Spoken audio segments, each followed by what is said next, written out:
The last time we did this virtually last year, 2 years ago, was the last time we gathered in this room, just about this time. In fact, we have postponed that one because of a blizzard to late February, and we got it in just ahead of the shutdown. But it's good to be back together, and thank you all for coming out. Let me acknowledge a few of the elected officials who are with us today, but let's start from the North Country Chamber of Commerce, Shannon Wilkins, our chair, and Alexandria Berry, our first vice chair.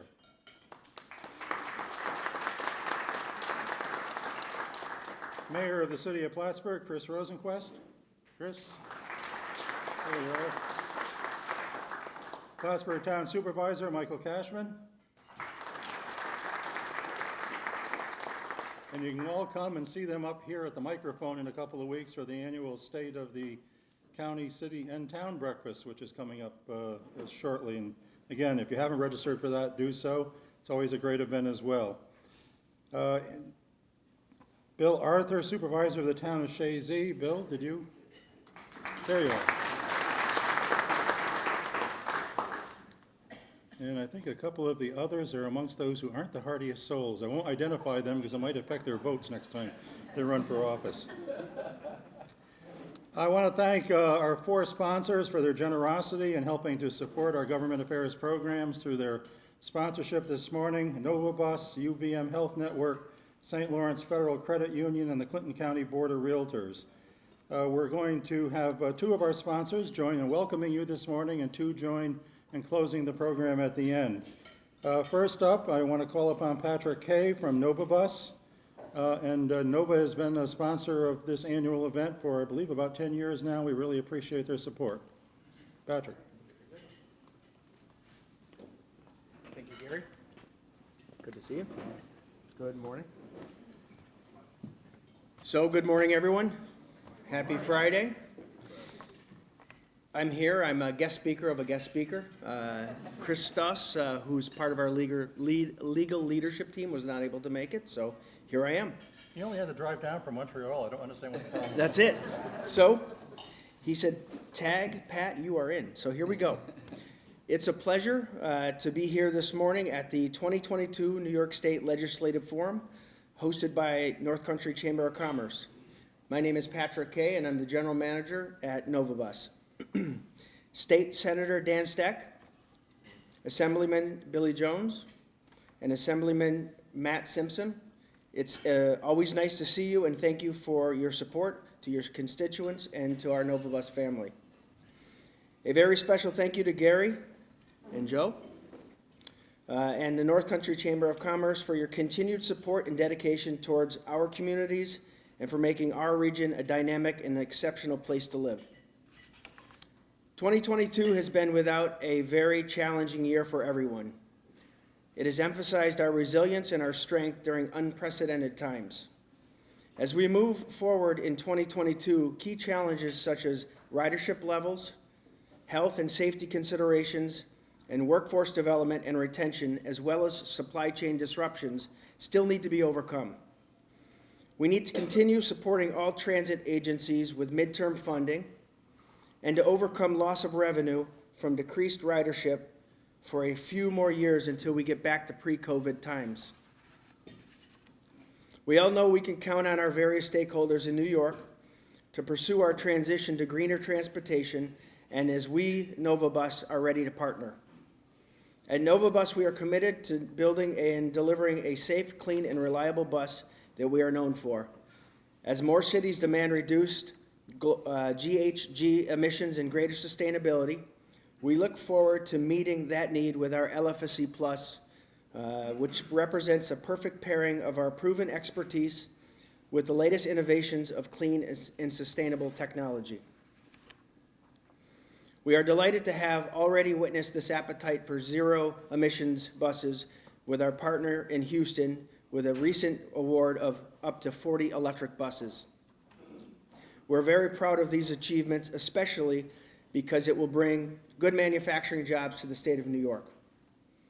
It has been a couple of unprecedented years for us all, but we know that we have fruitful years ahead of us, full of opportunities to make a difference through our sustainable urban mobility projects. Thank you, and I wish you all a good day.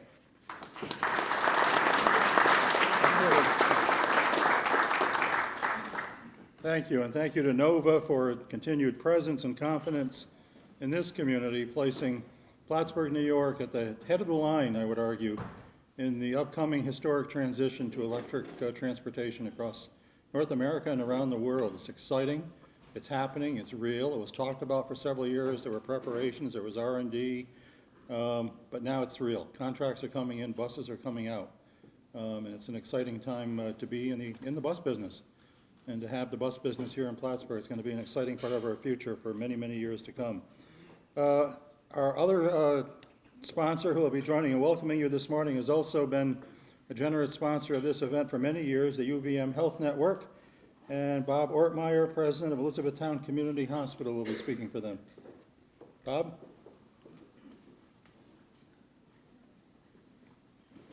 Thank you, Gary. Morning, everyone. Hi, Bob Ortmeyer, President, Uvm Health Network, Elizabethtown Community Hospital, and I am delighted to be here for an in-person event. This is fantastic. I think this is the first in-person event I had since October, and that was another chamber event in Ticonderoga. So the chamber has a way of keeping the business community together, so thank you for that, Gary.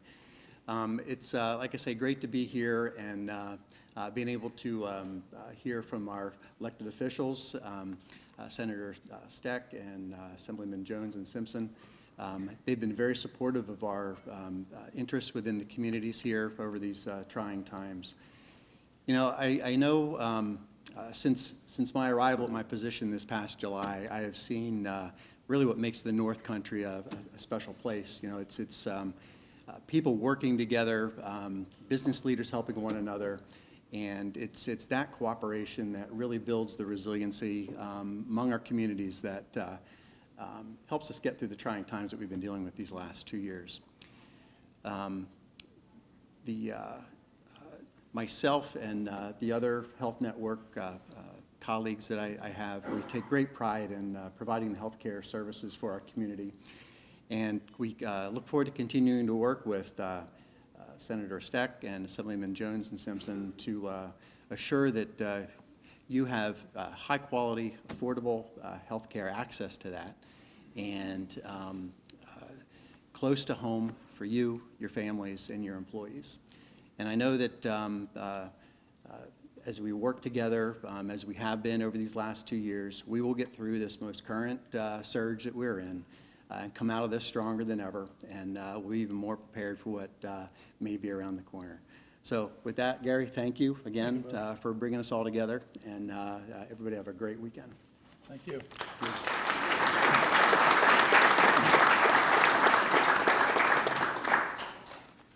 And thank you to you and all of your colleagues at the network and hospitals in Ticonderoga, Elizabethtown, Plattsburgh, and Malone for all that you always do, but what particularly is, as you referenced, your Herculean efforts and those of your entire teams over the last 2 years and continuing. It's been awesome. It's been an example, I believe, to the rest of the state and the nation, and it's appreciated. We did an issue survey recently, and it's been distributed to all of you in the packet when you came in. I'm going to summarize some of the results. There were federal questions and state questions. I'm going to focus on the responses and the issues at the state level for the purposes of this morning's visit, although one on the federal level is as much of active interest to our state representatives as our federal, and that's the border. And on the federal level, it was once again far and away the #1 priority to see action by both federal governments towards normalcy at the border. We're not seeing it, folks. I can't say I like to think of myself as one of the best friends Canada has in the United States, but I'm deeply, deeply disappointed with the Canadian government for not recognizing the damage that's being done and in turn being kind of stuck in the slowness of where they seem to be stuck in terms of making progress. We're about to come up on 2 years. I think it's important to realize that. 2 full years of enforced separation between the Canadian and American people. That wouldn't have been imaginable a few years ago. Not 2 months, 2 years. And it's not changing. It's not changing appreciably at all. One would have thought, I know we certainly expected when they said they were going to announce some changes this past week that, oh, certainly one of the things they'll go back and do is restore the exemption for 72-hour visits for Canadians from testing requirements that they already found they could do in November and then pulled back after 3 weeks. Certainly they'll put that back on the table. Well, they didn't. In answer to a question, they said, well, we're still considering that. Still considering that? So we need to keep our voices raised. We're 2 years in with no metrics, no planning, no phasing, just kind of, we'll get to you folks whenever we feel like it, and that's become unacceptable. And you're hearing from me, and you're going to hear from me more aggressively, that it is unacceptable. Sometimes friends need to hear that what they're doing is wrong and unacceptable, and that you're putting at risk the friendship itself. And that's starting to happen. When you take a friendship that's based on people-to-people interaction, and you separate those peoples for 2 years, you can't pretend you're not having an effect on the relationship that's going to show itself and is showing itself in many, many ways, and is going to take longer to recover from the longer it continues to go on without a sense of advancement. So I'll get off that soapbox for now. Billy, you'll get back on it, I'm sure. But I had to mention that even though it's a federal issue. On the New York State level, we always ask a number of questions, and then we ask the area business people to prioritize those, to tell us what the top priorities are to them this year in Albany. Number one, this is going to come as a surprise to our 3 state legislators, closing broadband and cell phone service gaps in the North Country. I know you haven't heard that before, but we're going to start a conversation today. I'm gonna write that down. Number 2, avoiding new mandates on small business and employers this year. And number 3 was a tie, changes in workforce development programs to be more helpful, and measures to help end the pandemic and assist businesses with its impacts. So those were the priorities. Some of the individual questions I want to highlight. There's 96% support for state workforce development programs to be more employer-driven, flexible, and region-specific in their focus to help meet skills needs. The governor has proposed a number of those steps. We want to see them enacted. They don't seem to be controversial, so hopefully in a matter of weeks we'll see some of those changes and that enhanced flexibility and employer-driven attitude come out the other end. I want to mention on that one that so you've all, our legislators have heard me say this, but now you'll hear me say it to them directly and publicly. We're very pleased on the workforce front at the governor's proposed actions with TAP and other measures to support our community colleges. A lot of what's being proposed is what we've been advocating, along with Clinton Community College in particular, for several years, that will help stabilize and strengthen that institution so it'll be there for our employers for many years to come and be able to do all that we need them to do. One thing we still need the governor didn't include in her proposals. There's a proposal to set a floor, a formula for a floor on state aid to community colleges, which has been overly driven by the number of full-time students. Well, community colleges nowadays aren't just about full-time students. They're as much, if not more, about part-time study and specific training programs for employers and so on. But those things actually don't get appropriately counted towards how the state is funding them. The floor would be a step in that direction, as it at least would provide a known base to build from. However, the floor is based on the year of 2020.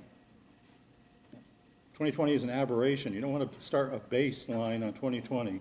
We need that move back to 2019. Let's get back to the last normal year and build the base from there. So there, I've conveyed that to you all once again. 60% indicate that staffing shortages are limiting their hours and/or business activity, causing a loss of business. So it's now just not theoretical, oh, golly gosh, gee, I'm having a hard time finding people, and I'm having to rehire because I'm having turnover, et cetera. And we've all seen this. Restaurants that are closing on days they used to be open, hours being reduced.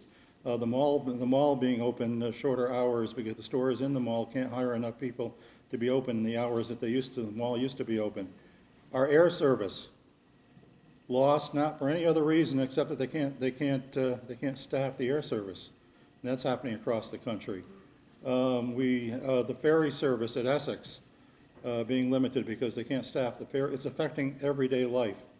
And it's I think of value to actually see that number. That's not just theoretical. 60% of our businesses say it's losing them business. By the way, most of them are saying they're having a good year, but they're pointing out to us the things that are real warning signs on the horizon.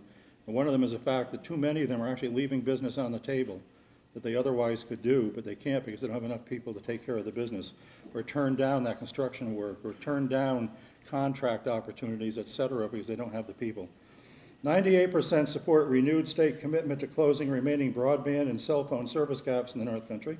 I don't know who those other 2% are. We got to find them and figure out what they're thinking. I don't know.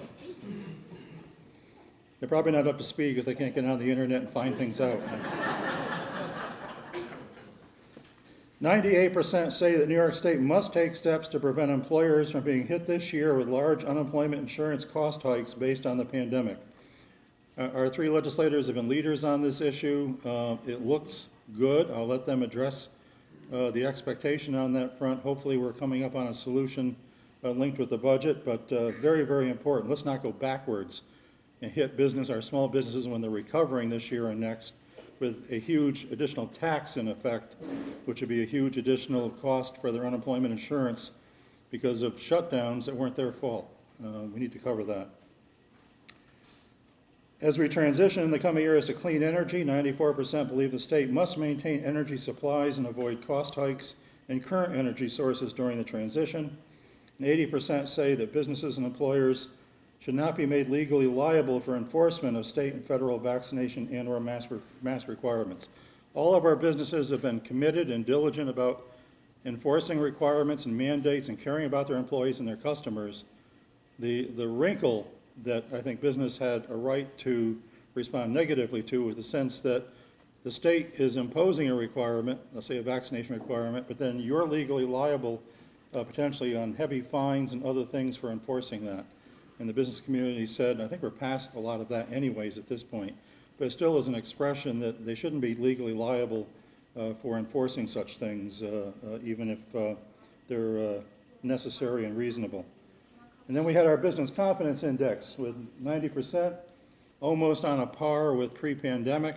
Our last one in early 2020 before the shutdown was 71% believing their business will be up this year. It was 73% the last time we did this. It shows we've recovered, particularly in terms of attitude and expectations, which of course drives investment and decisions and so on. But some of these other issues we've touched upon give us the warning signs: supply chains, having enough employees, having the technology available for our businesses. These things need to be addressed, not moving us backwards and undermining business with things like higher unemployment insurance taxes because of the shutdown. So we know the things we need. We feel a good partnership with our three legislators who are with us here this morning, but we look forward to hearing from them, maybe on some of these things, but also some other topics that are going on. We're going to have each of them in turn come up for some opening remarks, and then I'll moderate a Q&A session. And we will start with our good Senator Dan Steck. Dan has been a partner with us for a number of years, starting in the State Assembly and now completing his first term as our state senator. He's always been great to work with. He understands the North Country. I think he's been on every mountain and bit of wilderness in the North Country region that there is. I haven't. But you can show me pictures, okay? I'm sure you've taken a lot of pictures. I was in to see Dan in Albany earlier this week, and I don't know if I should share this secret, but he and Deb actually got me into the LOB building. It still isn't open to the public. They actually got me in. I was smuggled. They put a bag over my head. They said it was office supplies, and they brought me up the elevator. But I appreciate that, and look forward to continuing a dialogue with them and hearing from them this morning. Dan? Thank you, Gary. Thank you. Well, good morning, everyone. Yes, 2 years ago was the last time we were here in person. I was just candidate for Senate then. It's been a privilege these last 14 months to be your senator. As Gary pointed out, we were thrilled that he made the trip down to Albany to visit with me, and Billy didn't get him into the LOB. No, Well, you know, we went somewhere else. We went somewhere else. well, I don't know. You need to know what you guys do on your personal time is your business. The meal was a lot better. Good. Oh, I'm sure it was. But thanks for coming down and meeting with us. And I want to lead, though, by pointing out on the border issue, Gary's leadership. As you all know, Gary is first and foremost a professional, and he knows how to do things. And in his line of work, what he does, he represents everybody, and he has to work well with everybody, which means that a lot of times he has to hold back on maybe personal opinions or feelings, because he's trying to get things done. We all have to do that. Gary's been aces at that over his entire established career, with a great reputation both in Albany and in Quebec. And I say that because when you see how agitated he has been about the failures on both sides of the border, about getting that border under control and figured out so that it works for everyday Americans and Canadians and our businesses, when a quiet person, a polite person shows a little frustration, as Gary has, it gets people's attention. And again, it's not a well that you want to go to all the time, because after that, then it's just Chicken Little. But when somebody like Gary Douglas shows true frustration, it's obvious and apparent, and I think it gets people's attention. And without that, I don't even know if we'd be having the conversations that we're having. And that border is absolutely critical from Maine all the way to Washington. But relevant to all of us here, we've got to figure it out, because it is hurting communities, certainly in Clinton and Franklin County. On the subject of Franklin County, we're coming off the funk of redistricting, which is like, down in the weeds, insider baseball to guys like me and Billy and Matt. Most other people, you see it in the newspaper. That's been a rough ride. There are court cases. Everyone's got their opinion as to, what a court is likely to do here or not do. But what does it mean for all of us? I don't want to speak for Billy and Matt. But for me, unfortunately, I lose Franklin and a little bit of St. Lawrence County that I had. That surprised me. And my district gets bigger further south, so I pick up area in Saratoga County, Fulton County, and I pick up all of Hamilton County. So back to the whole mountain thing, I'm kind of very happy on a personal level with my recreation choices in Hamilton County. But anyways, my district continues to hold all of Clinton County. I'm absolutely thrilled with that. The relationships that I have here will continue to serve I know me, but hopefully all of us, as we move forward. Just real quickly on the state, I think the governor herself in her State of the State presentation, I think highlighted one thing that I think is truly like a benchmark. If you're trying to see what's the health of the state, what's an easy way to look at the health of the state, your migration patterns. We led the country in out-migration. We lost 320,000 people last year. These aren't people that are all leaving for warmer weather, although maybe some of them are on a day like today. Some of them are leaving for political reasons. Some of them are leaving for COVID freedom reasons. I mean, there's 100 reasons, but we all know, we're all old enough to know that it's a big deal to pack up a household and move. I mean, no one likes to do that. It's not fun. It's aggravating to start over somewhere else for whatever reason, whatever your motivations are, to be closer to family or to have a better job opportunity, whatever. When you're leading the country in out-migration, something is not right in our state. And I give the governor a lot of credit for acknowledging that. Now, we can disagree as to why that is, and that's a conversation worth having, but at least with this governor, that marker's on the table, that's something to talk about. She acknowledges that there's concerns there. Two that I highlight, things that I think we need to work on that will address that report card, is our budget is larger than Texas and Florida's combined, $216 billion. So there's room for improvement there. What the budget, this budget says yes to a lot of things, says no to very few things. So there's a lot of people that are happy that there's more budget, and there are parts of the budget, of course, that need improvement and need room to grow. We need more infrastructure investment. We need more education investment. Our healthcare system, we haven't benchmarked a lot of things historically that for decades Medicaid reimbursements haven't gone up. The reimbursement programs just haven't been indexed for inflation, and now we've got a system that is broken in many regards, and you're only going to catch up by making a financial investment. But the reality is that we spend more than Texas and Florida combined. So to a room full of business people, that's the kind of problem that we need to roll up our sleeves and try to get under control. And then another one, I think a very real one, is criminal justice, public safety, the bail reform laws. And I have Republican and Democrat DAs and sheriffs in my 6 counties that I currently represent. And to a person, all of them point to this as a bad law that is making people feel less safe. Maybe we don't feel it in the North Country here yet, but they're certainly feeling it in our urban areas and in New York City. And as is often the case, our colleagues from New York City, which comprise half of the legislature, whatever is going on in New York City, they think is a great idea, and they bring it to Albany, and it becomes a reality eventually for all of us here. I think that this is something else that, unfortunately, the governor did not mention in her State of the State, and the pushback that she's gotten from the legislature, it doesn't look like there's any appetite to address those issues. Gary touched on broadband. Billy and Matt and I have all been working on this very hard. We're all on a lot of legislation. Billy's done a lot of work on it in the Assembly recently, well, for a long time, but recently he was very vocal on it in a budget hearing. And Gary came down for a meeting with me, but while we were there, I happened to have organized a press conference on behalf of the Senate Republicans to talk about the broadband issue and specifically the fiber tax. This fiber tax, and Billy and Matt know this, and Molly and Deb, and Gary, there's a lot of people in the room that are familiar with it, but this fiber tax is adding to the cost of expanding the broadband network, which is important for our healthcare, which is important for our economy, which is important for telehealth, telemedicine, our education system now. We need more of it. And requiring fiber optic companies, when they expand their network on a state highway, to pay a tax, and oh, by the way, that triggers a mandatory survey. So now you're surveying the land. Imagine if all of a sudden you have to survey 5 miles of a state highway to put your fiber tax in. It's only applicable to fiber, so it has nothing to do with a telephone line or a coaxial cable. So if you're on Spectrum's coaxial system, they don't care because they don't have to pay yet, but wait until Spectrum wants to upgrade to fiber, then they're going to have to pay it, so then it'll be an issue for them. But it's increased costs from hundreds of dollars a mile to $5,000 to $7,000 per mile. And so you've got cable, internet providers that are saying, we can't afford to do that. It's a deal breaker. And that's why we're lagging. And if we fix that in the budget, and so the purpose of our press conference the other day was to highlight that and say, Governor, remove this from the budget. And your 30-day amendments completely delete this. It raised $8 million over 3 years. We put $500 million in the budget 5 years ago to get broadband to everyone. We haven't gotten there yet.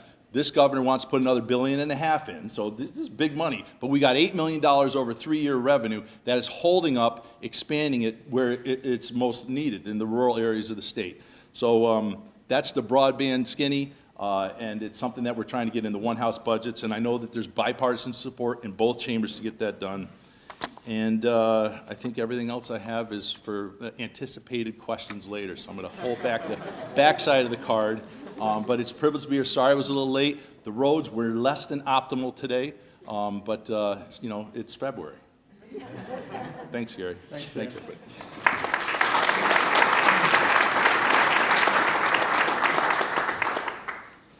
Pleasure to call on Assemblyman Billy Jones next. Billy is engaged in everything that matters to us and that we talk about, not just on issues, not just on the big projects, but really delivering so we can do the things that we're doing for the chamber, for our members and for the economy in the region.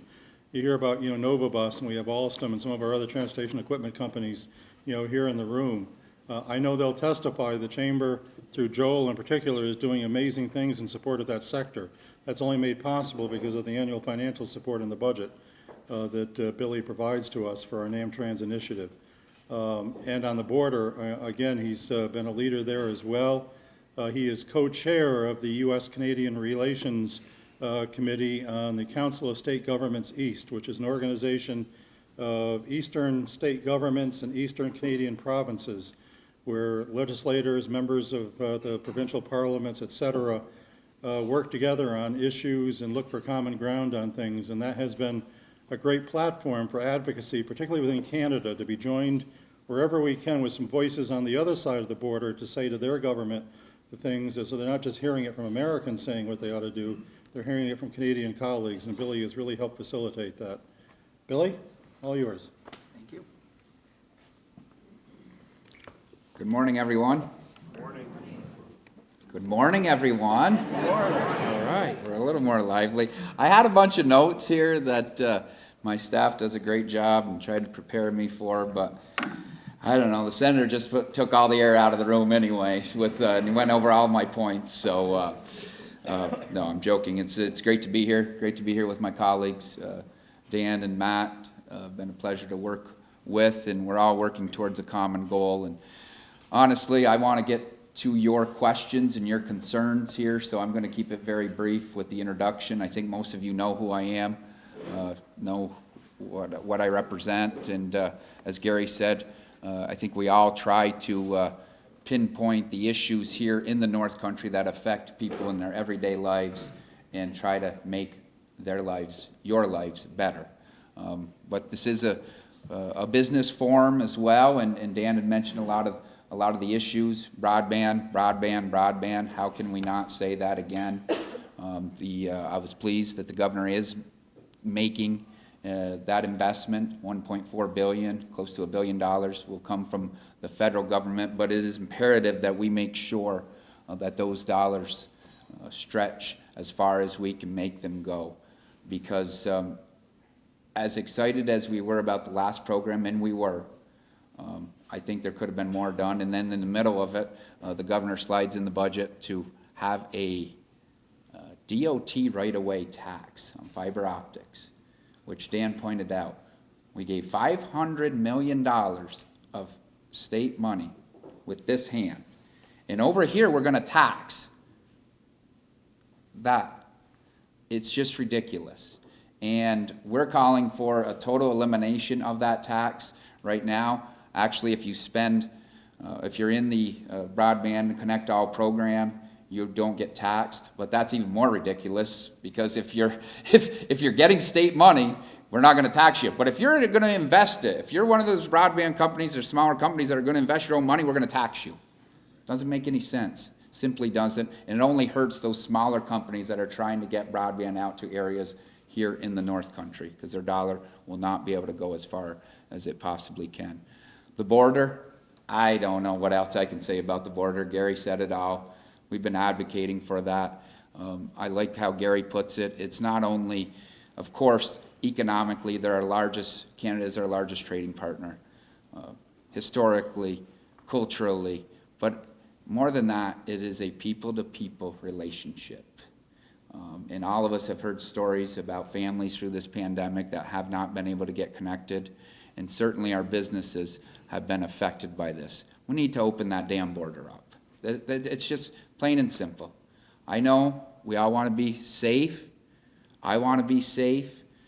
We have ebb and flows with the variants going on, of course, but we can deal with that. I think the major frustration is, and I know the major frustration with a lot of people is, we have had no roadmap. There's no roadmap out there. We can deal with answers.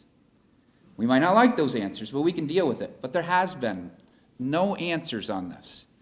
We keep trying for a phased-in approach. Okay, if we get a variant, like the Omicron variant came in December, okay, let's ease it back a little bit. We understand that, but there's no light at the end of the tunnel then. They just say no, and then, well, maybe next month we'll deal with it. That's not an answer that we can deal with here in the North Country. It's not an answer that people across the country or our friends and neighbors to the north can deal with. We're not going to deal with that anymore. We need to get some answers. We're coming into spring here. Might not look at today, as Dan mentioned, the roads are a little iffy, and it is cool, but we're coming into another season. This will be our 9th season, I believe, under these restrictions. We have many businesses here in the area in their spring and summer seasons that depend on our friends and neighbors to the north. We need some answers out of our federal governments, the U.S. and Canadian side. And just one last thing, workforce. It is the biggest issue I know that you're facing. I go around to all of your businesses, all of these businesses, and that's what we hear over and over again. We need to get a solution that will actually help your businesses. We have great workforce development agencies here in the room, but they need flexibility with the dollars that the state gives them. Gary said it best in that survey. We need flexibility. If we're having a shortage in health care, everybody is affected by this. We need to be able to train people in the healthcare field. Makes sense, right? I don't know. Doesn't it make sense? We need to incentivize and train people in that field. So we need more flexibility with that, certainly. And that's some of the issues that we have to address. And Dan mentioned about redistricting and the populations. Hey, we wouldn't have lost the congressional seat if 200 darn people wouldn't have filled out or would have filled out that survey. So you know what? We can say a lot of things, and I know we're losing people. Population shifts. We've actually gained people. We just have not gained people at the rate that other states have. I have 142,000 people in my district. I used to have 136, so we have gained some people, but the populations have shifted and more towards the city, as we have said. You know, And Dan mentioned the 300,000 people mark. I think we did a little better last year in the pandemic. I see the realtors over there. They're the only ones that have had a smile on their faces all the way throughout the pandemic.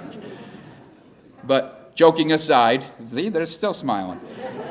We have seen a real estate boom here, and that has been one of the good things out of the pandemic. People want to come here. They want to come to the North Country, but we need to get them the services, our infrastructure, and our broadband that they can utilize while they're here, and they can bring their families here. So look forward to your questions, and it's great to be here. Great to see you all in person again. This is really a special event, and it's great to be back in person. Thank you.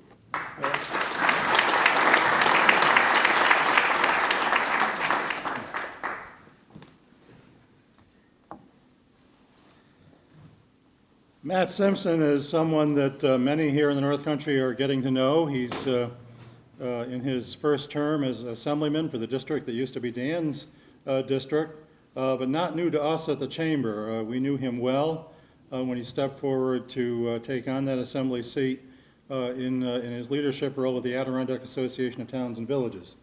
And as Matt knows, whenever I'm asked about sometimes really in the weeds kinds of issues about things in the Adirondacks, my response always is, where's the AATV on that? Because 99.9% of the time I'm going to say, yeah, that's our position. It's a thoughtful and powerful organization in terms of understanding the unique issues, challenges, and opportunities in the Adirondacks and conveying those in a meaningful way.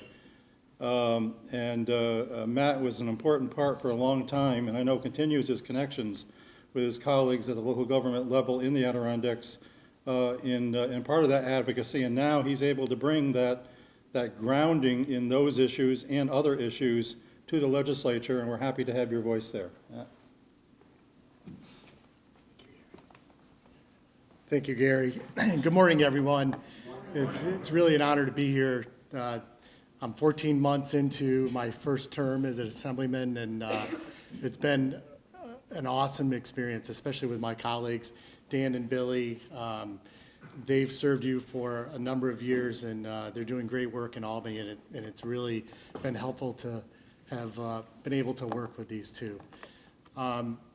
There was a couple issues that I'll have to point out that Dan left out of his list, which is, but one of the great things of being the third person up and being the new guy is that they've pretty much covered about 90% of the key issues.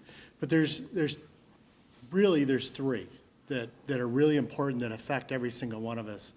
And, meeting the goals of the Climate Leadership Community Protection Act, that's something that's really being talked about, pushed in Albany right now on many levels.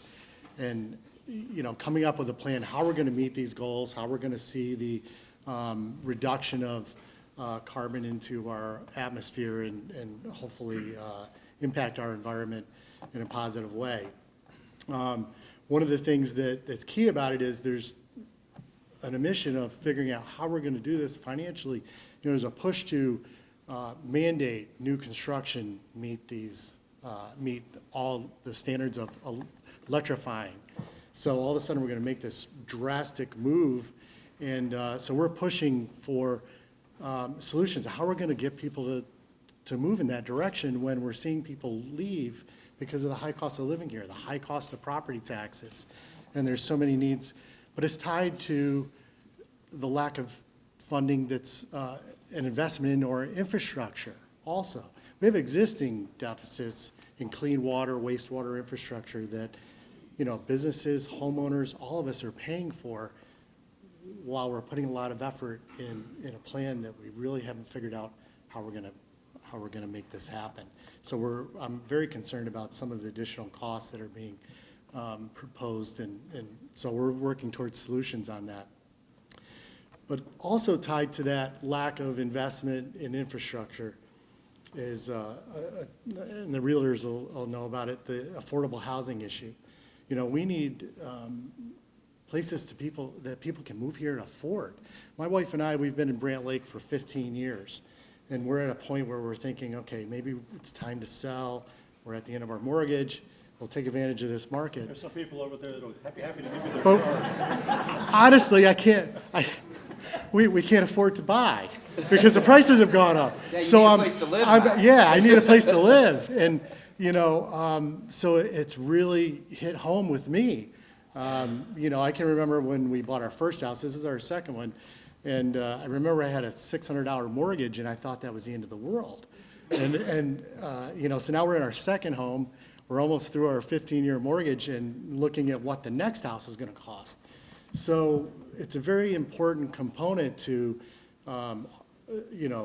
providing a place for our workforce that we need. It's all interconnected, this infrastructure, broadband. And so that's where I've been advocating. I'm on the Environmental Conservation Committee, so I'm intimately involved with a lot of the discussions around meeting these goals of the climate change. And it's been a true honor to be there. It's been rewarding to see different perspectives from around the state and the diversity.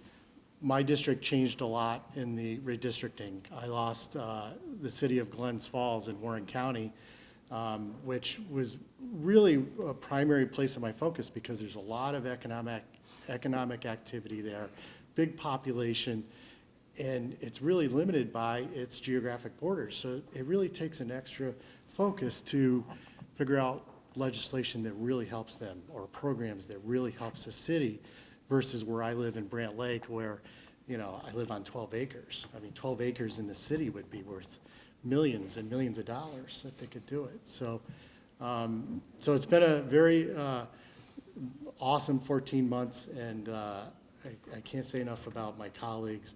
We play well in the sandbox. We may not always agree on all our issues, but we can definitely talk about it and come to common ground and move the needle forward on behalf of all the people we represent. So thank you, and I'm looking forward to all your questions this morning.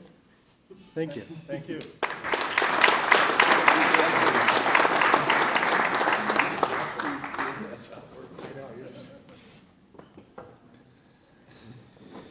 Okay, we got about a half an hour. I'll be moderating a question and answer period. And as many of you know, at times I ask the impossible. I'm going to ask the impossible this morning. Please keep your questions as succinct as possible. And I'm going to really ask the impossible and ask our three legislators to keep their answers as succinct as possible. Because that'll allow us to get a few more questions in. So let's all try to do that. With that, I'm going to step away from the microphone and call for somebody to raise their hand to be the first questioner. Who'd like to be first? Oh, we got several over here. Justin. Yes, good morning. Justin Allen, CEO of the Plattsburgh and Malone YMCA. I haven't heard any language around childcare. This is a critical issue in our area, and I'm not dramatic about that. I believe every one of our businesses are dealing with, obviously, workforce challenges. And common question and challenge for those folks are we need childcare. We lost quite a bit during the pandemic, mom and pop shops, if you will. As a leader in childcare across the 3 counties, we have 8 sites. We're hosting almost 500 kids a day.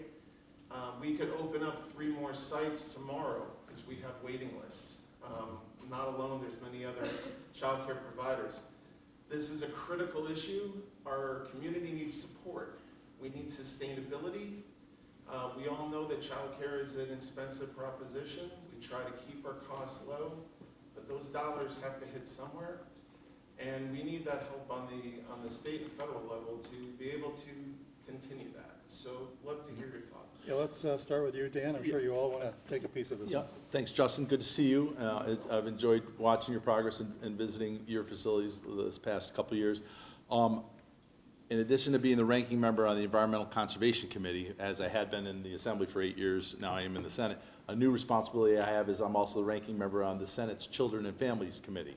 And up until that point, my expertise with children was raising one child, along with my wife, who did almost all the work, And now he's 16, and I never realized how little I knew until I lived with a teenager.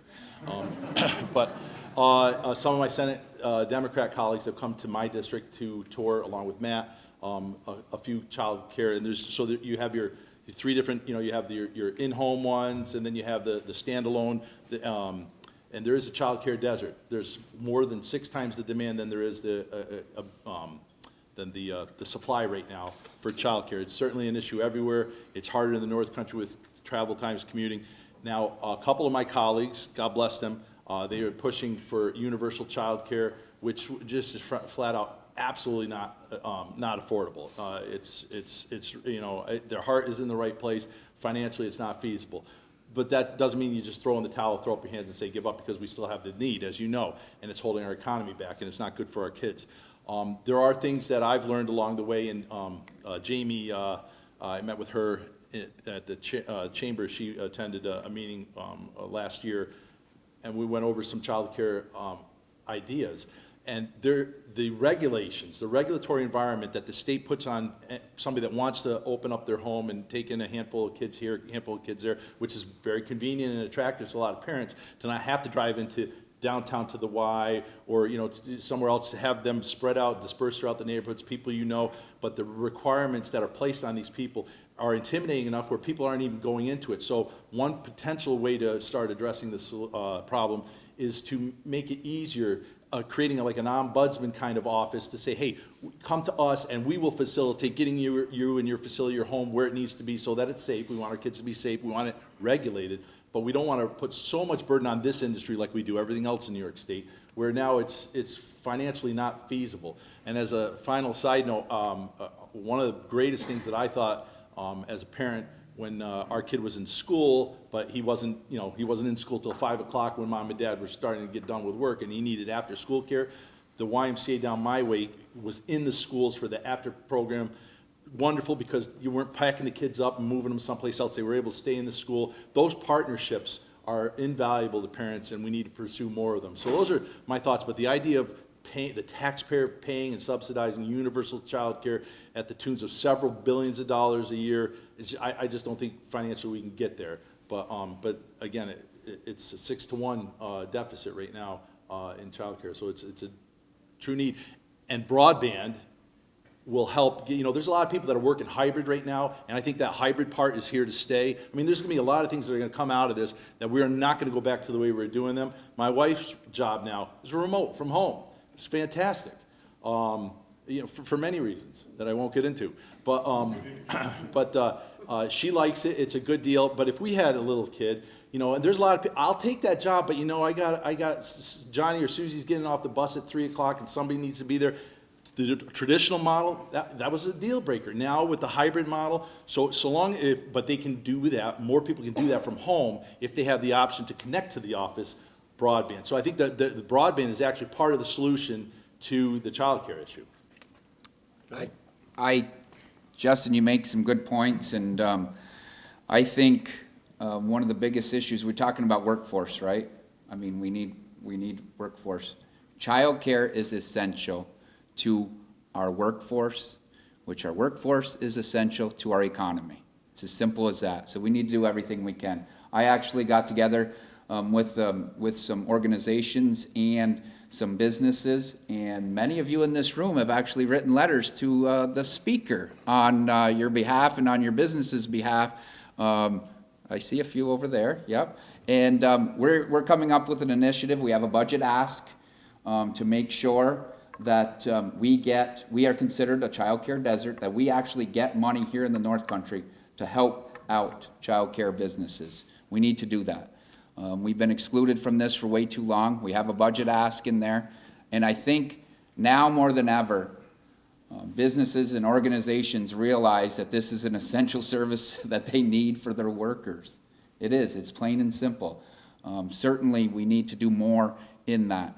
And we need to make it affordable. If it's not affordable to people, they're not going to be able to leave their homes and work. That's just it. We are going through a severe workforce crisis right now. I'll call it a crisis. And one essential component to that, maybe in the top 2 or 3, maybe the top for most people, is childcare. So we need to make sure we address that. We also need to do it in legislation, like Dan mentioned, with regulations, maybe easing back on some of those regulations, actually making child care providers and professionalizing that even more by providing them with incentives as well.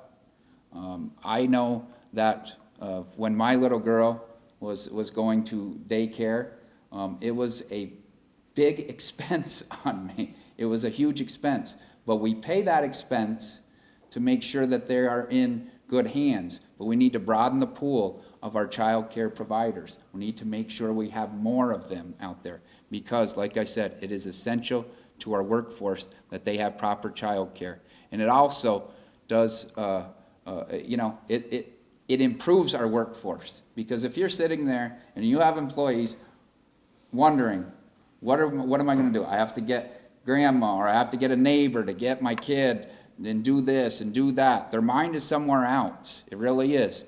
They are worried about their kids and their family all the time, which they should be, but they need to focus on their work as well. And that's why we need to make this an essential, it is an essential service, and we need to prioritize it. But we do have a budget item in on it to make sure that we get the focus back here in the North Country for child care.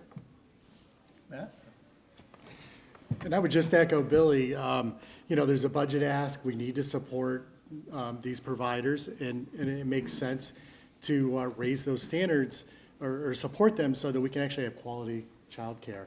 I know that our conference is actually pushing creating a division of regulatory review, which is a big issue with just about every aspect of New York State government, and we need to look at those regs.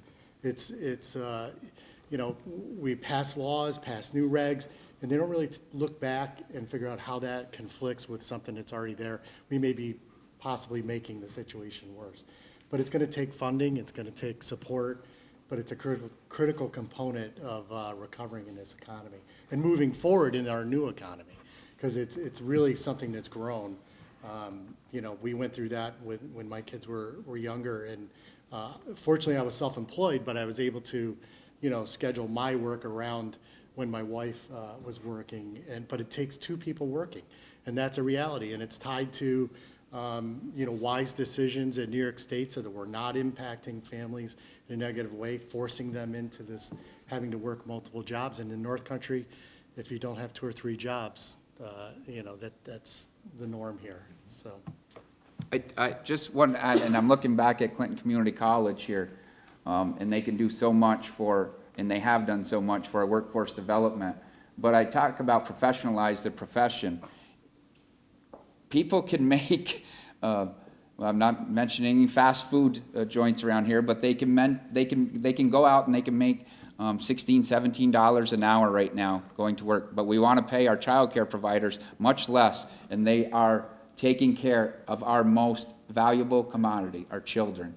Let's think about that. We need to re-envision and rework it and make it a priority for us to make sure that child care is professionalized and make sure that they have the funding and incentives to do that. Thank you. I'm going to go back over to this side of the room for our next succinct question. Yes. Jeff Prescott, my wife was saying to me, good luck today, and having a snow day in school. She wanted me to ask, when is this mask mandate for our children coming to an end in schools? I'd like to jump on that. Well, if Dan Steck was governor, it would be gone long ago. And that's not to say that. How long ago, though? Months ago, months, but not years. I mean, that's just it. That's what the point I was going to make is I'm no cowboy. I think just because people disagree on, and first of all, I don't believe anyone in this room is a virologist. We are all armchair virologists now. And that's good. I mean, we've raised our knowledge level as a country, as a community. But you've got a lot of, just because you don't agree doesn't mean that the other person's a denier. But we do need to look at the science. And my conferences, my party's criticism of where we are in Albany right now on a lot of these vax mandates, mask mandates, is that we are practicing more political science than we are actual science. The numbers are where they are now. It's time to unmask the kids. I think the pluses are outweighed by the negatives now. That may not have been the case 6 or 12 months ago.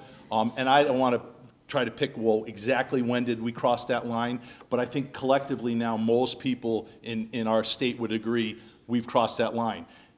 After a couple months of adult indoor masking everywhere, and we all started to get sick of that. Now imagine if you were a kid and you've been wearing that mask 8 hours a day for 2 years. I mean, we're all masked, and what's the game that we play? Well, as soon as we get in our office, the mask comes off. We're walking around in the floor of the chamber, the masks have to be on or they'll hog tie you. But as soon as you walk out of the chamber, the masks come off. You're in your own office, you're in your own home, but the kids are wearing them 8 hours a day. I mean, who are we kidding? And kids aren't stupid. I mean, maybe little kids don't see what's going on, but as soon as you start to be that teenager that I live with, they see BS and they call it quickly. So I think that it's hard now to say that these kids need to be masked. Now, the governor, I think, has given herself an out, a wiggle room, saying, hey, next week is vacation week. We're going to get through that, and then we come back after that and get a week's worth of data, and we'll see where we are. I suppose she can defend that. I don't think it's necessary, but the answer to your question is it looks like the governor, because now she's feeling political pressure. She's not crunching the science numbers. This is all, holy smokes, June's the primary. And that's what she's being driven by. That's her goalpost. That's her off-ramp, or whatever, pithy phrase you want to put on it. She's looking at the political realities, and she's realizing she's starting to lose the public. So I think that she's going to stick to that, and I think that come early March, they'll be gone. Again, I don't think they're necessary today. 6 months ago, maybe we could have debated it, but, and again, I also realize there's 100 people in the room, and there's going to be 100 different ideas of exactly when we should do that, so I hope no one hates me for being direct and honest with you, but I feel differently about it today than I did a year ago. And I've got friends that are mad at me that I wasn't here a year ago, and to them I say, get over it. I mean, we're trying to figure this out, but I think anyone that looks at it honestly right now, you're saying, you know what, it doesn't make sense to have the kids in masks anymore. And one more point on COVID policy that I want to touch on, the booster mandate for healthcare workers. Monday to the 21st of February, that's when that booster mandate kicks in. I'm already starting to hear from area hospitals. Iroquois Health has put out a letter asking the governor to drop that booster mandate. I wholeheartedly support that. I don't think that the booster's necessary anymore. 5 of my area hospitals are all part of Iroquois. They're all signatories to that, and they're all saying that they stand to lose hundreds more healthcare workers. We lost 35,000 healthcare workers to the last vax mandate. Now, again, I'm not saying that vaccines aren't a good idea, and I say that, and I'll have friends at home saying, what do you mean? You're not. But I can tell you this, that the science and where we are, whether or not the vaccine is stopping Omicron or not anymore, or whether or not we can afford to lose more healthcare workers in the name of this booster mandate, I've crossed that bridge too. I think we need to get rid of the booster mandate, or we're going to have a new healthcare crisis in March because of the booster mandate. And so sorry to get a little off topic, but I didn't want to focus a whole lot on COVID today, but I wanted to, in the name of mandates, I'm ready to close the book on the mandates. We'll come back around to Dan in a minute for him to tell us what he really thinks. I would just say, we talk about political science. Well, we're into political science because on one hand, you can't say, well, the governor is getting pressured to take the mask off. That is political science, okay? I've always wanted to follow the numbers. I do believe we need an off-ramp. We called for that a couple of weeks ago. Even NICET and our school board superintendents came out, said we need an off-ramp. We need some kind of, we can't keep going on and just say, no. But we should follow the science, should follow the numbers. When we're talking about our children, it gets a little more sensitive. My daughter personally has been going to school for 2 years. She puts on a mask. I've never heard the word mask out of her mouth. Mine, did you forget your mask? No, she goes to school. Of course, if you told her to go to school and hop on one leg, she's unlike her father. She loves school. She probably would do it. But I do agree with Dan. I think the littler kids, it's not as much of an issue. But I do believe we're at a place now, and you can read the tea leaves. I would say by the beginning of March, what the governor coming out of her words, I believe we're at the end of it. So you're asking when it's going to be done? I don't know. I do know, and I do think that we're coming to the end of it. And like I said, like Dan said, I don't know. I'm not a doctor. I don't know what goes on. I just try to listen to them. And I have heard, my doctor from NBC News yesterday and MSNBC News a couple of nights ago, they had come to a conclusion. We're at the end of this. The mask should be coming off, very soon or now. So I think we are at that point where there's going to be decisions made where the mask will be going away. But then again, if we're asking for when is it going to happen, we're asking for metrics and we're asking for all of this, don't be surprised if there's a spike again that they're asked to put the mask back on. But I think with the vaccination rates the way they are, I think with the numbers coming down, I believe nationwide Omicron dropped 97% or some number in the high 90s. I think we're coming to an end of that.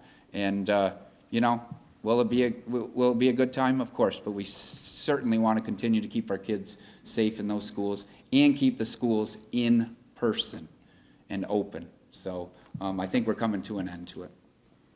And while Mike gets up here, 5 states still have their kids wearing masks in school. Only 5.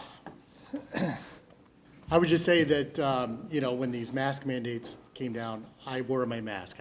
We all did the right thing. We've seen the data. I think now is the time to end the mask and support people that do decide to send their children to school with masks. I think we're at that point with a reduction of over 97%. I hate to go back to the prior governor, but, we all can see the visualization of them talking about the valve. Well, we need to turn that valve back. It is time. And I don't know when it's going to happen, but I hope it's soon. Yeah, and I would say it's soon, but just because we rip these masks off, let's not throw safety to the wind, right? I mean, let's still teach our children to wash their hands and not maybe, get in the mud and get all over everybody's faces. We still want our kids to be safe, right? I mean, just because we're going to throw the masks out doesn't mean we don't continue to teach and teach and teach our kids. And if there's one thing that has come out of this pandemic, it is that maybe hygiene does play a top role in not only our kids and our adults. So, I think just because we're getting rid of these mandates, and I believe, we are coming to an end to them, and rightfully so in some cases. But let's continue to be safe. I mean, we have to continue to practice basic hygiene and to be safe. So I think that's just let's not throw caution to the wind. Let's still continue to be safe, protect our neighbors, protect our loved ones, and protect our kids, of course. Thank you. I want to get 2 or 3 more questions in here, so I'm going to stress succinctness to our legislators as well. Kelly Cheesem from Clarkson. Outstanding university, by the way. Top-notch university. I think they had one that they regret though, right? No? Paul Tonko is trying hard, and he's okay. I just want you all to know, Kelly was in Rome yesterday. She has come to this breakfast via Rome to Potsdam Yes.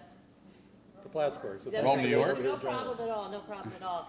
I just wanted to put in a plug for not our education, higher education, but the new kind of higher education that's out there. Clarkson, partner with Clinton Community College on advanced manufacturing. There are 29 centers of advanced technology and centers of excellence. They are asking for a bigger investment from New York State right now to $1.5 million each, because so much of it is tied to workforce development now. We are being asked all the time, not just to create new technology, but to create new technology and train the workforce how to do it. So when we think about education, we are no longer just thinking about the traditional 19 to 23-year-old college student, but it is all of the corporate partners. We have over 40 corporate partners with our Center for Advanced Materials Processing, which is a partner with the Advanced Manufacturing Center here as well. And the Center of Excellence in Healthy Water Solution that we do with SUNY ESF is also getting asked all the time to look at new water solutions, wastewater solutions. All of our infrastructure in New York State and the Northeast is old. And they are asking us to come in and look at new technology and train people on how to use that. So just maybe if you wanted to pontificate for a brief moment on, we're really looking for support on that. Moment. So I'm a full disclosure, I'm a graduate of Clarkson University. as is Paul Tonko. So we're their two legislators. You pick your favorite. But that's fine.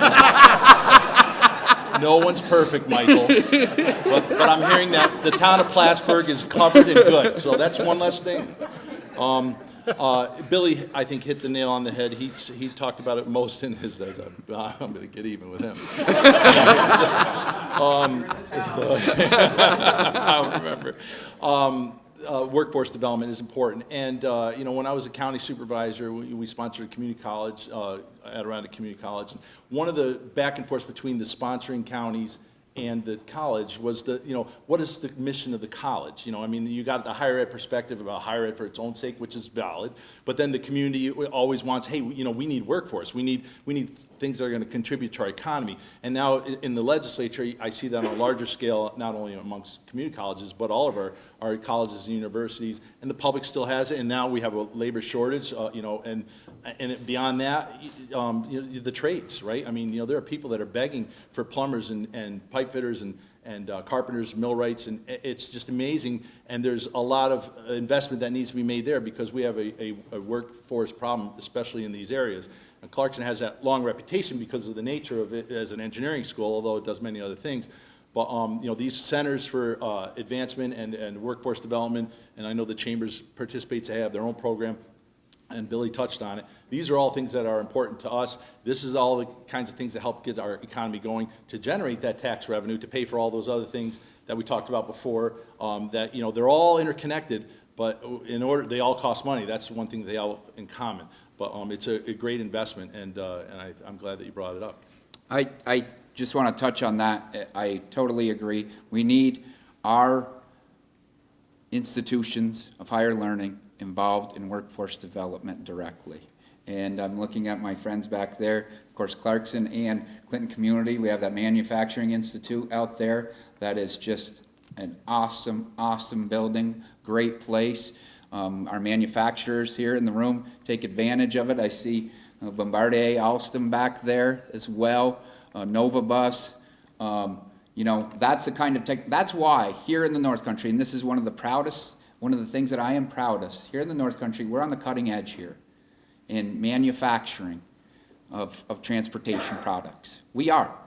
We can see where everybody's going. We're going green, we're going electric, we're on the cutting edge here. And it's because of the involvement of our institutions, and I think more of it should happen.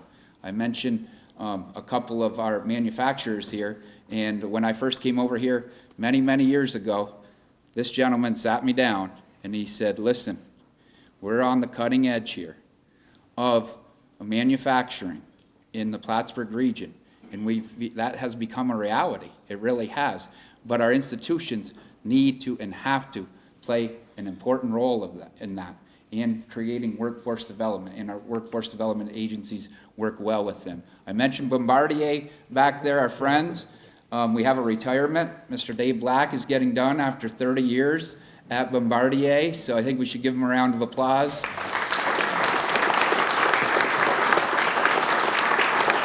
Dave's been an essential part in manufacturing transportation here in the North Country for many, many years, as all of the teams have in Novabus and Alstom, Bombardier, Prevost. All of them do an excellent job here. But I have to say, our institutions can play a key role in that, and they should continue to do that. It's all about workforce, right? Getting our workforce ready. And it's rumored that Dave is going to, not sure where he's going to put that. Maybe he can open a diner in it. That might be good. Let's go over, there were a couple hands up here earlier. Sylvie? Yes, So thank you. succinctly, reminder, Very let's see if we can get a couple more questions in. Actually, it's a couple of comments. One, I'd like to say that childcare is economic development, and when you invest in it, you get over tenfold, and thank you, Justin, for bringing that up. It's very important. Two, I want to highlight one of your issues that the changes in workforce development programs need to be more helpful. We have a great program through the North Country Workforce Development Board and the North Country Workforce Partnership, and many of you, Clinton, Clarkson, the TDC, NAMTrans, the Chamber, there's 14 partners that were able, within 2 weeks of being approached, to do a partnership with the University of Siegen in Germany to enable students at CD Tech to work with their counterpart in Germany on a real problem, STEM-based, through Schluter system. We came together, in 2 weeks we had our answer, yes, we're gonna do it, we don't know how, but we're gonna do it. That highlights the fact that we need flexible funding. The only reason we are able to do that is because 25 years ago, a group of people decided that they needed a nonprofit to support the Workforce Development Board, and that's the partnership. If it was not for that, we would not be talking about this exciting project where students are applying what they learn in the classroom into a real solution for a real company. So I need for you to take that back to Albany, and We need really, it, we need the money to be flexible, it needs to honestly, be so we can form those flexible. It partnerships. needs to be readily available. I don't have a year to wait for an REDC decision. I don't want to deal with Grants Gateway, or Gateway, sorry, get me away from that thing. But anyway, it's very cumbersome. I need flexible funding that we can apply for meaningful projects right now. And that's your future of your workforce, and it's innovation. So anyway, Thank you, Sylvia. that's it. Yeah, I just want to say, I participated in the Zoom Yes, and that exercise, and really, I mean, I'm tingling right now, because that was such an incredible experience to see that happen between two countries. And it really tied it up for me, understanding the economy up in the northern part of New York. It's a global economy, people in different countries working to solve a problem, accessing different resources. It's win-win for all of us. So it's just a testament to, you know, the leadership and the people that are here representing this area, so And thank you. for participating. To me, you know, we are working with the future workforce. It doesn't address like the Right. immediate conversation. However, that's the type of thing we need to be involved in so that we can be innovative and bring things like that, you know, Yeah. to the North Country and to everywhere, really. Yeah. I'm going to take Well, thank one you. more question. Hand up somewhere. Who wants to be the last questioner? The mayor. Mayor. Folks, thanks for being here. Fellas, it's great to see you, always. 2016 AIM calculation is a 24% loss when adjusted to inflation. All right, let's help work on that so we can pass that savings on to our taxpayer and improve our services. ADUs that are, I'm 100% in support of housing, fair housing. In fact, we're looking at a good cause eviction. Realtors in the back, just we'll talk about that, but we are looking at having a good cause eviction local law in the city of Plattsburgh to help protect some of our low-income renters and people who are oftentimes transitioned out. But ADUs do not belong in the budget. They were taken out last night, Mayor, in the 30-day amendments. It's a contentious issue. A lot of people from the city want it. A lot of people from the suburbs don't. So I think the governor wanted it The out. city of Plattsburgh wants ADUs, but we want it to be done in municipal home rule, in the context of our, Exactly. of our comprehensive master plan, which we're about to finalize, okay? And to that point, I think most people know, all three of us have a lot of local government background. We were all county legislators, town supervisors. You were Both. Both. Yep. So we've all done local zoning.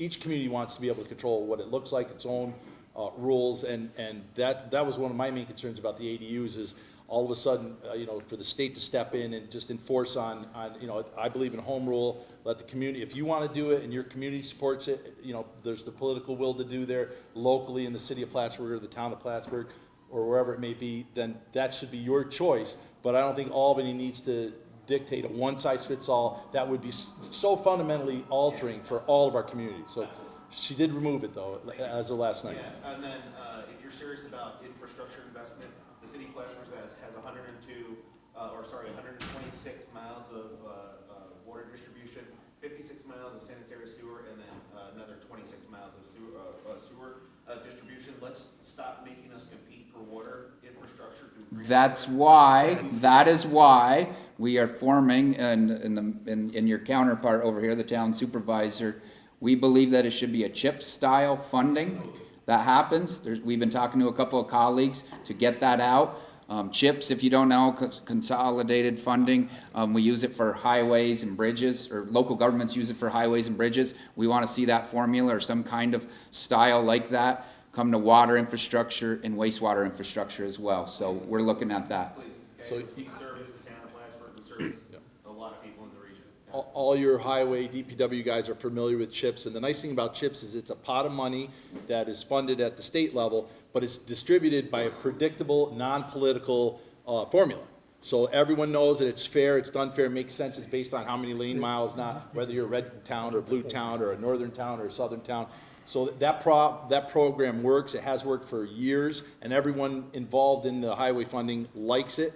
And so the idea is, I think it had an acronym SWAP, but it was like wastewater. It is a similar program where, again, it would be funded at capital level. Years ago, I was on a task force for water quality in the state assembly, and there was a $40 billion capital need estimated for both water and wastewater. So you're talking about $80 billion just in capital needs, and that was dated, that's 5 or 6 year old number. So funding something with billions of dollars in the state budget every year that, like CHIPS is, that's distributed based on how many miles of pipe do you have, not did you put in the flashiest application, but you know, what is your capacity need, and prorate it based on that, so it's predictable. And local municipalities, that was originally actually Assemblyman Jim Tedesco assembly issue. He brought it with him to the Senate, and now Senator Hinchy has it in the Senate. I'm not sure who has it in the Assembly right now, but that's something that could and should be done in a budget kind of thing. Completely agree with you. Real quickly, infrastructure is key. It's tied to all of the things that come after economic development. I'll give you an example of one community in my district. It's 109 users. They're being forced into compliance, a new clean water supply for all the 109 users. It's going to cost them $3,000 a year for those 109 people. There's no way that that's good government, that we allow that to happen. So we've got to fix that problem, and it's going to take a lot of dollars. But we need to recognize the infrastructure is the foundation of our economy. If we don't have those investments, we're just shorting ourselves on the back end, all the hard work that our businesses and people that are investing are doing. So you're right, you're absolutely right. Thank you. We're going to go to closing comments. I'm going to go in reverse order from the opening and send you back up there. Go ahead, Matt. Well, I just want to thank Gary and thank all of you for the opportunity to be here and hear from you and be able to take back what we've learned and work together and try to find common ground solutions and get this done. It's vitally important to us, and I just thank you for your time this morning. Thank you. And Billy is still in the middle where we like him to be. All right, I'm in the middle, yes. I don't veer one way or another. Thank you. I want to thank Gary and the Chamber for hosting us again. I think these forums back in person are really great. We come away with some information on it. What I really enjoy is going around and chatting with you before and after the breakfast. Anytime we can talk to our business community and our nonprofits and our organizations about issues, it's important to do that. I do have to put in a plug for one of my bills this year, and it has to do with shovel-ready projects. We are asking the governor, or we are putting in legislation and asking that it get done in the budget. It's a $500 million shovel-ready budget line. See what happens with a lot of these shovel-ready projects that are in economic development, and Gary and Joe, and you see that, you have to go looking for them. You have to go fishing for them. Where are they? Where are they? Can I get it here? REDC, is that money? Is that pot of money? We want a single line item for shovel-ready projects. Municipalities will like it. Businesses will like it. People want it. Because you know what happens? People spend a lot of money. Environmental studies, getting companies in there, engineers, attorneys, getting a site ready, and then they have to wait and wait and wait for a little bit of a push from state funding. We don't want that. We want a budget item to make sure that these projects, a lot of good ideas out there from public-private partnerships from municipalities and businesses and developers. We want to make sure that they have dedicated funding so that they can get those projects off the darn ground. Thank you very much. I enjoy being here like I do every year. Let's keep it in person, please. Thank you. I too want to thank Gary, the Chamber, and all of you for your time this morning. I do look forward to this event. It's always good to connect with people and to share ideas, and I'm also thrilled that we're back in person doing this. I too want to plug two things that, actually, the first one, all three of us have been outspoken on, but it's very important to our ag sector, and I know that that's alive and well all over the North Country. The Farm Wage Board has recommended lowering the overtime threshold from 60 to 40. You know, to the person on the street, certainly a person walking down, street in New York City, you start talking overtime, and they think 40 hours. Yeah, anything above 40 hours should be overtime. So it's a hard concept, I think, for a lot of people to get. But if you're in the weeds with the farm community and looking at what that is going to do to our farms, the pressure on our farms is going to be immense. And we are going to see increased pricing, which is going to also hurt them and consumers. You're going to be buying more Washington apples than New York apples, for example. So while the Labor Board has made its decision, the governor has not finalized it yet. So for those of you that are concerned about this issue, I encourage you to contact the governor's office, send her an email to reject the overtime threshold change. And the other thing that a bill that Billy and I carried together, actually two bills, but they're really linked, about ambulance service. Why is ambulance service? Look, we're all talking about, there's a lot of things and there's a lot of need for resources, but if we're spending resources in one area, we can't spend them in another. So we need to find efficiencies wherever we can. One efficiency that we can pick up, and it's a financial efficiency, but more importantly, it's a public safety need, is ambulance service in the North Country. You got a very rural, very long distances, low call volumes, but an ambulance still costs $250,000, whether it's in New York City or whether it's in the town of Plattsburgh, which I still love in spite of Michael's comment. That we've got bills that would give flexibilities to municipalities to create ambulance districts around geographic lines that make sense from a response standpoint, and not necessarily this is where the line was drawn 150 years ago, and so that's where our ambulance stops and yours needs to start. It's very inefficient. It makes for poor response times. So Billy and I have legislation in place that would allow municipalities to draw their own districts up, which would make it a lot more efficient and therefore provide a better level of public safety, and allow that funding that would be going to waste in inefficiencies there go to something else like water and sewer infrastructure or green infrastructure or whatever else our priority or child care. We can't say yes to everybody. When you say yes to everybody, that's when your budget is bigger than Texas's and Florida's combined. So this is a piece of common sense legislation that will actually save money. So those are some of the things that we're working on. We do work together. Occasionally, I like that Matt says we play well in the sandbox. I like kicking sand in Billy's face every once in a while, but I usually help him dust him off when I'm done with him. So, but thanks for having us again today. And I do enjoy working with these two guys. I like to tease them. I'm a josher, but they're good to work with. They work hard. And I think you've got a good team in place here, so thank you. Thank you. I'm going to ask our three legislators to take their seats. I'm going to turn the program over to our Vice President for Strategic Initiatives, Joe Wood.